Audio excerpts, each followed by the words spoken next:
sure you can see I have my Matt's off-road recovery hat on. I'm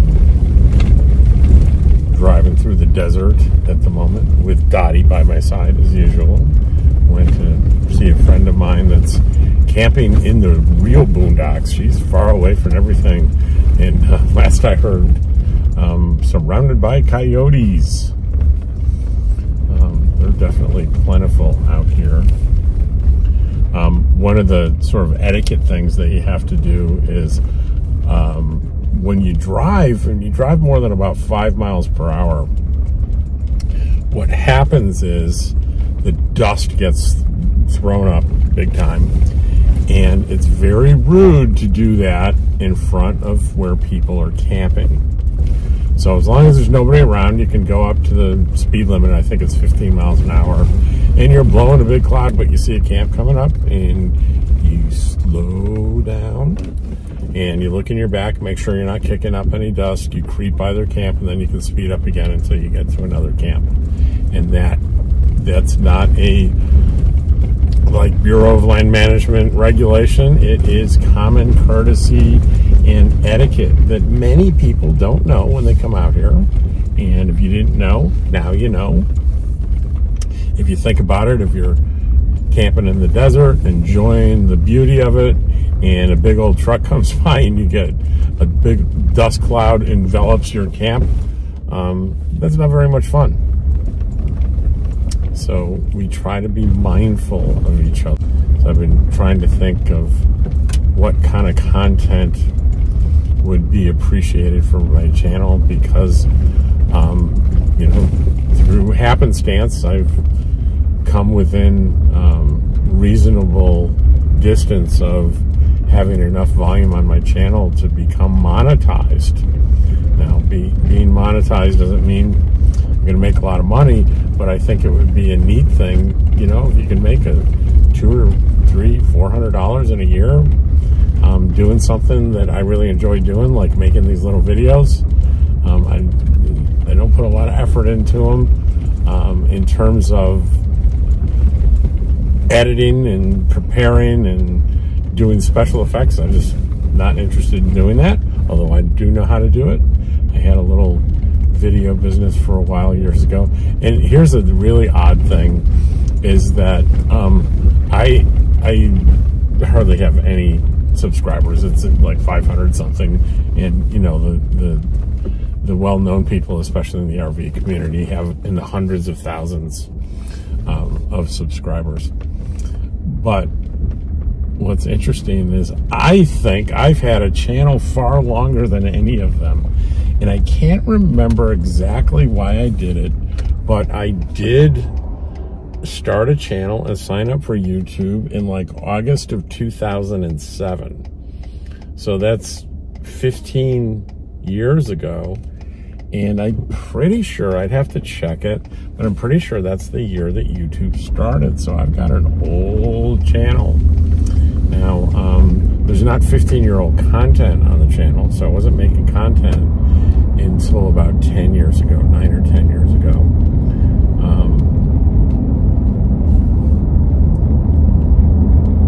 And that content was things like I did commercials for people, local businesses up in Idaho, and I did some weddings and memorial services, and I did a lot of musicians that were doing open mic night at one of the coffee shop, a Monarch Mountain coffee shop in Sandpoint, which they still exist, but not in the same place, and the vibe in the new place is not what the old place was at all. Not to criticize the owner of that, it's just a very different space and a very different look, therefore the vibe is different. You can't avoid that when you drastically change location like that. The original place got actually torn down. It's an empty lot now in Sandpoint. It was kind of shocking for me to see that. I didn't know that had happened. Like I mentioned, Dottie is right here next to me, and I have changed the passenger seat in the truck to a Dottie bed, and she just all I have to say is, want to go for a ride in the car? And she'll get excited about going for a ride in the car when she's riding in the car. Like, she just looked up at me and her ears pricked up like, we're going for a ride in the car? I was like, Dottie, seriously, we are in the car. So I think I'm going to just do a little run through La Posa North, LTVA, and it's, what, December 2nd, so things are starting to get a little bit busier, and we'll just see how many rigs are out and around. I'll take the long way back. If I go down here a little further, what's going to happen is I'm going to get to my secret back doorway into my campsite where I don't have to go through here. So I'm going to turn this around. I know there's a way to do this.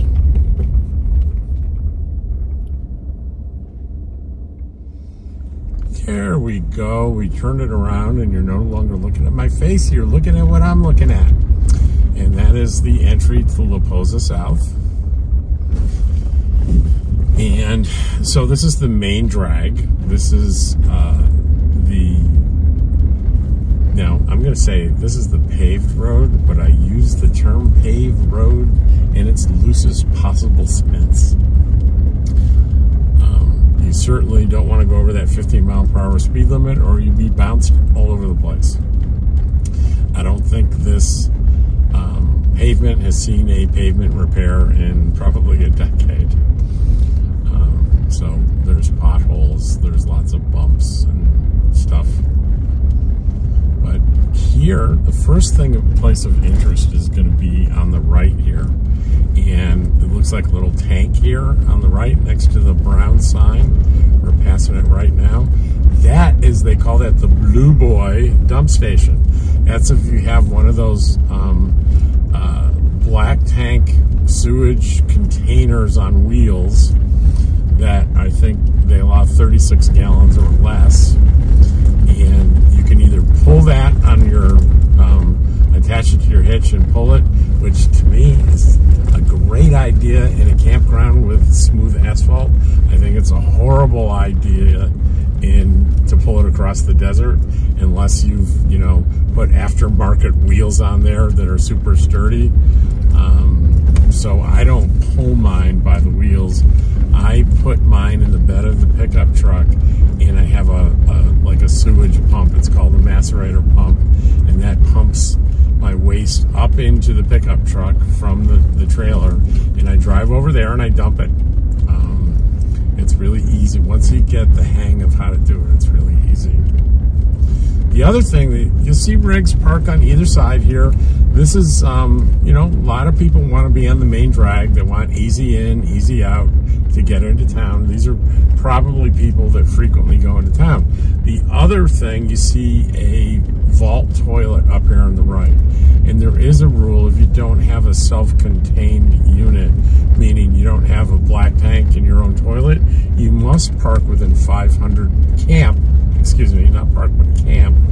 within 500 feet of one of the vault toilets.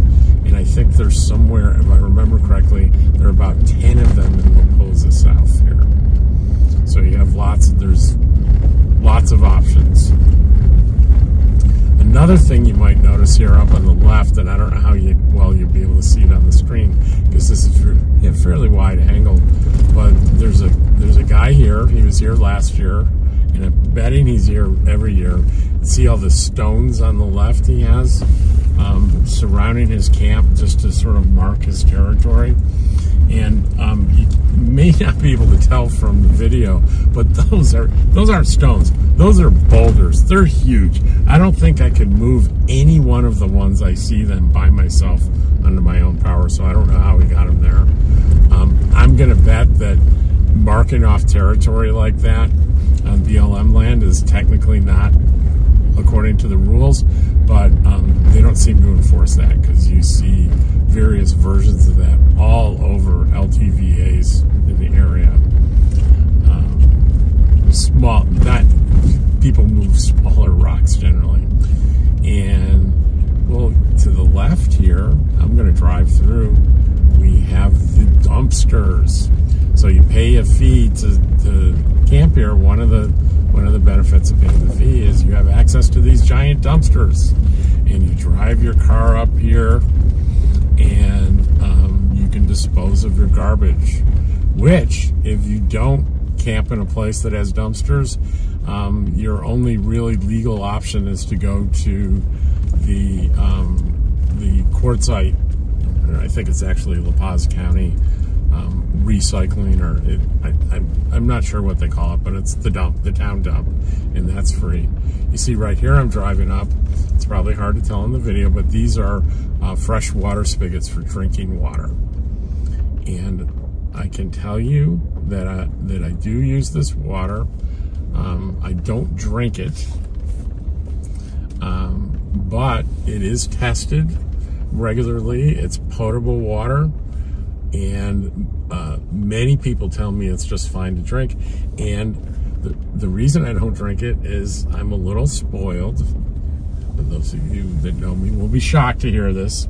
I'm a little spoiled because I love flavored water bottles, and that is my one splurge that I do. Is all my drinking water is little bottles of water that, you know, even when it's a deal, they're probably 50 cents a piece. It's pretty expensive and outrageous. My father would say, "You pay for water, Robert?" And I'd say, "Well, yes, sir, I do." And yes, I could filter water, I could flavor it myself, I could even bottle it myself. And what that boils down to is a little bit of laziness.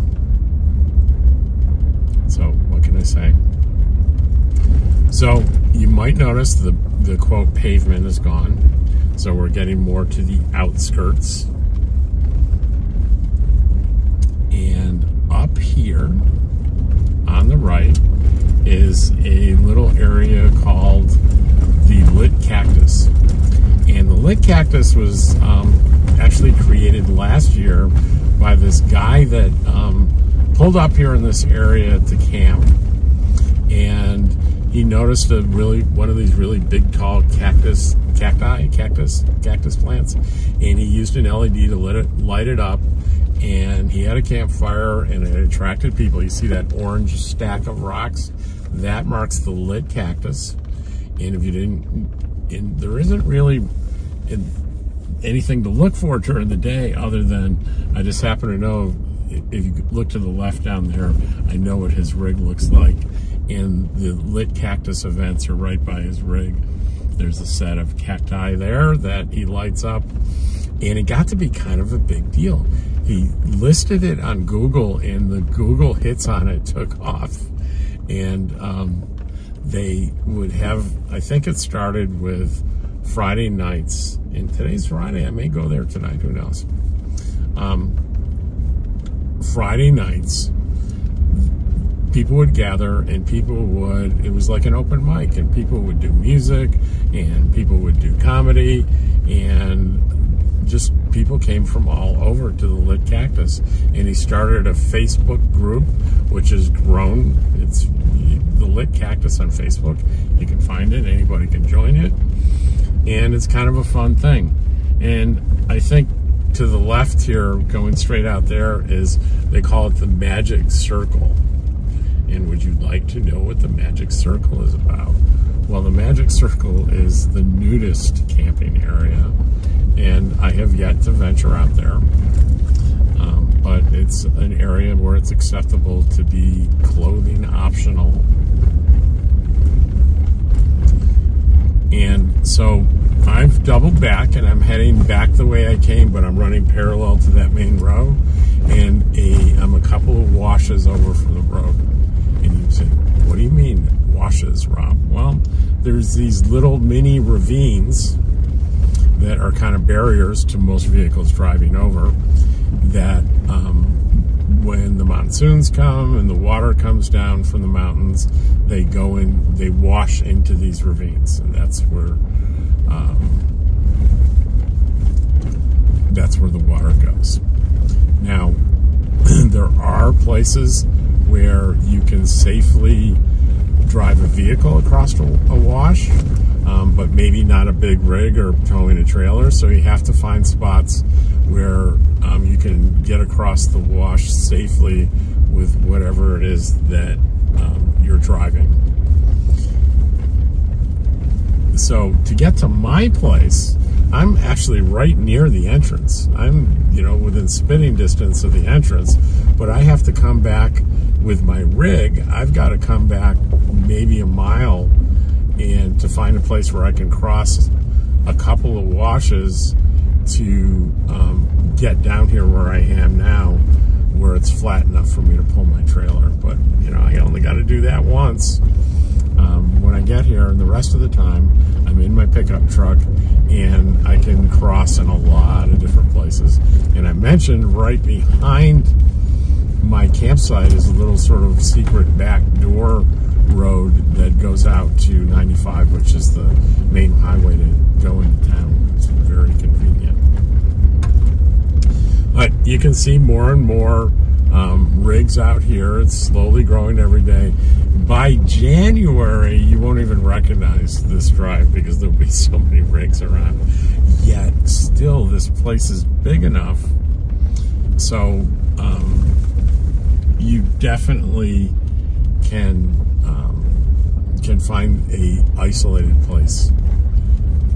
My friend Deborah is there's 4 LTVAs right south of Quartzsite, and she's in Laposa North, and she found a place where you sit with her by a rig, and you would think you're totally alone in the desert, and there's no one for miles.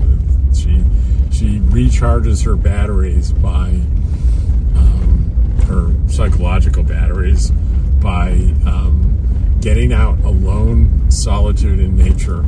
And I'm actually going to do an interview with her probably next week on that whole idea of using tranquil, peaceful nature to find peace, and how that works for many, many people. And she's going to talk about how it works for her, and I think it'll be a pretty interesting interview.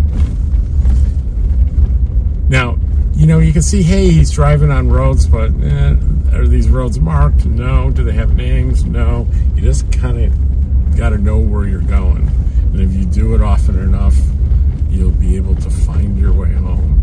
And I can already see my rig, and I'm camping with my buddy Tim. So my rig is a little small 21-foot Winnebago Micro Mini trailer, and I'm parked next to my buddy Tim, who's got a big old Class A diesel pusher, they call it, and it's the thing when I was a kid we used to call motorhomes, and I look like pretty small next to him, but you'll see when we get up here.